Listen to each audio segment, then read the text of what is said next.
15 ঘন্টার জার্নি 1 মিনিটে দেখানো সত্যি খুবই কষ্টকর। ঈদের সেকেন্ড ডে আমার নানু আপুকে ঢাকা পিজি হসপিটাল অ্যাডমিট করানো হয়। আমার এসএসসি পরীক্ষা থাকার কারণে আমি তার সাথে দেখা করতে যাইতে পারি নাই। গতকাল আমার এসএসসি পরীক্ষা শেষ হয়ে আজকে আমি আর আম্মু নানু আপুর সাথে দেখা করতে যাই। যাওয়ার পর শুনতে পারি যে এতদিনে তার এখানে কোনো ইমপ্রুভমেন্ট না হয় আজকে অন্য হসপিটালে তাকে শিফট করানো হয়েছে। ওইখানে নিয়ে যাই তাকে। এই লোকটা অনেক লুচ্চা ছিল। এখান থেকে আমাদের না বলে দেওয়া হয় বলে আর কোনো কাজ হবে না, জাস্ট আল্লাহ ভরসা।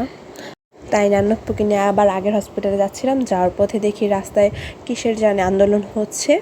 আন্দোলনের প্রত্যেকটা মানুষ অনেক সুইট ছিল, হাজার হাজার মানুষ ছিল।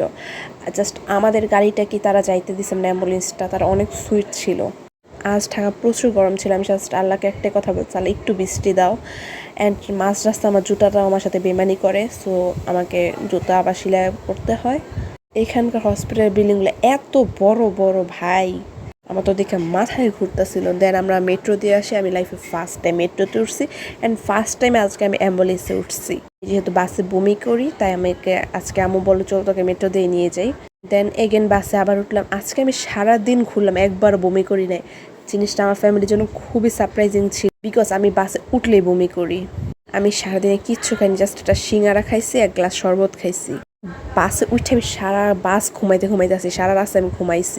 আমি এত ক্লান্ত, আমি জাস্ট বাসায় একটা বোম্বাই মরিচের নুডলস খেয়ে ঘুমাই।